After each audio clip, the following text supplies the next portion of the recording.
मी सचिन वायकोळे, भाषण प्रशिक्षक, वक्ता, लेखक. मी आज ज्या ठिकाणी उभा आहे तो आहे बार्शी तालुका. सोलापूर जिल्ह्यातला सर्वात मोठा तालुका आहे आणि या तालुक्यातलं हे बार्शी शहर आणि शहरातला हा महाद्वार चौक आहे. या बाजूला जर तुम्ही बघितलं तर या ठिकाणी हा महाद्वार चौक इकडे जातो आणि इकडून तिकडेच मग असा इकडून जो जातो रस्ता हा भगवंताच्याकडे जातो आणि हा भगवंताकडे जाणारा रस्ता आणि या भगवंताच्या आणि हा पांडे चौकाकडे जाणाऱ्या रस्त्याच्या अगदी मधोमध हा महाद्वार चौक आहे, ज्याला फुलवारी चौक म्हणून पण संबंध सोलापूर जिल्ह्यात ओळखतात. मी या चौकात का उभा आहे आज, मी तुमच्याशी का बोलतो आहे, आता वाजलेत रात्रीचे 11 आणि 11 वाजता हा व्हिडिओ मी का करतोय तर मी अतिशय महत्वाची गोष्ट तुम्हाला सांगणार आहे आणि मी जे तुम्हाला पाठीमागं दाखवणार नाही ते हार लटकवलेला आहे.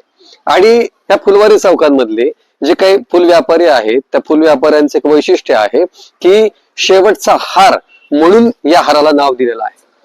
शेवटचा हार म्हणजे काय की जो एखाद्या रात्री अपरात्री एखादा माणूस मयत होतो आणि तो माणूस मयत झाल्यानंतर 12 नंतर 11 नंतर फुलांची दुकानं बंद असतात, कुठेही फुल किंवा हार उपलब्ध होत नाही, तर मयत झालेल्या एखाद्या मृतदेहाला तो हार घालता यावा आणि म्हणून इथल्या फुलवारी चौकातल्या सगळ्या व्यापाऱ्यांनी एक पथ्य पाळलं की रोज सायंकाळी रात्री दुकान बंद करताना हा शेवटचा हार या ठिकाणी तो अडकवण्याची प्रथा त्यांनी परंपरा सुरू केली. आणि याच पद्धतीने हा शेवटचा हार जो बार्शीच्या महाद्वार चौकामध्ये तुम्हाला पाहायला मिळतो आहे आणि हा हार हा आताचा नाही आहे, अनेक वर्षापासून ही परंपरा ही सगळे फुलवारी चौकातले व्यापारी जपतायत, ते पुढे घेऊन जाण्याचा प्रयत्न करतायत. आणि या सगळ्यात महत्वाची गोष्ट अशी आहे की हा जो हार या ठिकाणी अडकवलेला असतो हा हार जाताना न सांगता प्रत्येक व्यापारी दररोज एक दिवस या व्यापाऱ्याने, एक दिवस या व्यापाऱ्याने, या फुल व्यापाऱ्याने, अशा पद्धतीने हा हार या ठिकाणी अडकवला जातो. आणि या हाराचा जो काही वापर आहे ना तो वापर फक्त आणि फक्त रात्री अपरात्री एखाद्याचा मृत्यू झाला दुर्दैवानं तर त्याच्या मृतदेहावर हा हार आहे. आणि ही शेवटचा हारची जी परंपरा आहे ना ही परंपरा याच्या अगोदर कोल्हापूरमध्ये जर तुम्ही बघितलं तर महालक्ष्मी मंदिराच्या बाहेर जे फुलांचे व्यापारी आहेत, फुल व्यापारी आहेत, त्या फुलांच्या व्यापाऱ्याच्या तिथे सुद्धा या हाराची प्रथा आहे. मात्र बार्शीत सुद्धा ही प्रथा आहे हे अनेकांना माहिती नव्हतं. सोलापूर जिल्ह्यातलं बार्शी हे जे शहर आहे, हा तालुका जो आहे, हा तालुका अनेक परंपरा, अनेक नवा विचार घेऊन पुढे जाणारा तालुका आहे. आणि आपल्या अवतीभोवती अशा काही गोष्टी असतात की ज्या आपल्या संस्कृतीच्या खाणाखुणा असतात, अशा काही दृश्य असतात की ज्या आपल्या परंपरा आपल्याला दर्शवत असतात. नव्या पिढीला जुन्या पिढीला ते जोडण्याचा सांधण्याचा प्रयत्न करत असतात. आणि यांचं वैशिष्ट्य असं आहे की हा जो हार इथं अडकवलेला जातो, हा हार अडकवलेला की त्याचे कोणतेही पैसे या ठिकाणी घेतले जात नाहीत.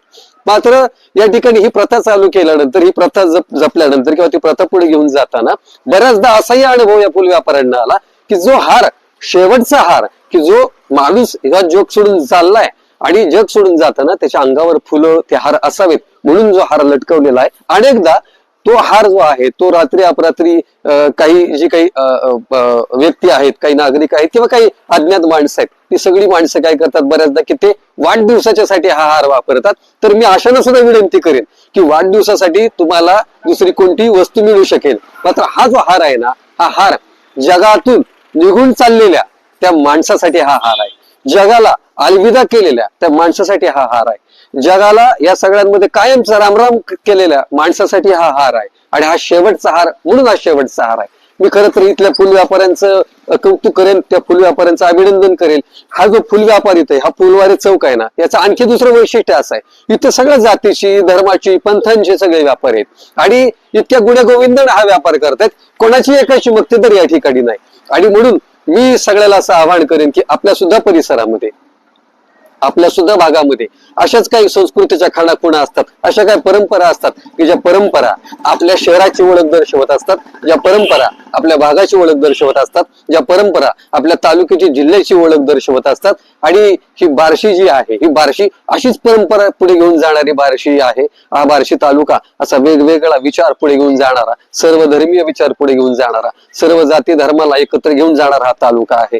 आणि म्हणून मला कौतुक वाटतं, मी पुन्हा एकदा फुल व्यापाऱ्यांचं अभिनंदन करेन, कौतुक करेन की ही जी प्रथा आहे ना, ही प्रथा अखंड त्यांनी चालू ठेवली आहे.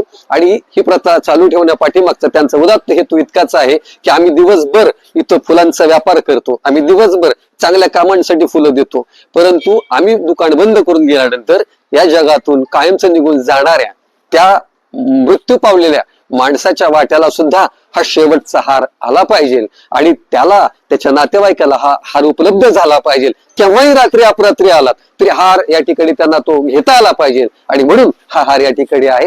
मी पुन्हा एकदा कौतुक करेल, अभिनंदन करेल. आणि अशा ज्या परंपरा आहेत त्या खाणाखुणा आहेत, त्या सगळ्या खाणाखुणा ज्या आहेत त्या खाणाखुणा त्या आपल्या सगळ्या अवतीभोवती असतात. फक्त आपल्याला ती दृष्टी विकसित करायची असते, आपल्याला तो विचार विकसित करायचा असतो आणि आपली दृष्टी विकसित केली, आपला विचार व्यापक केला की अशा अनेक गोष्टी आहेत की ज्या आपल्या अवतीभोवती असतात.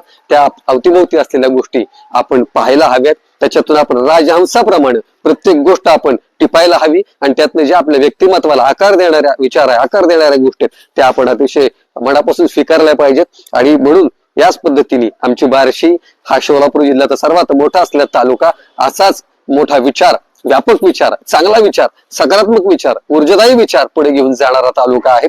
मी सगळ्या तालुक्यातल्या व्यक्तींना, लोकांना, या ठिकाणी वावरणाऱ्या प्रत्येक फुल व्यापाऱ्यांना मी खरं तर शुभेच्छा देईन की या परंपरा अशाच पद्धतीने पुढे जतन करत राहा. धन्यवाद.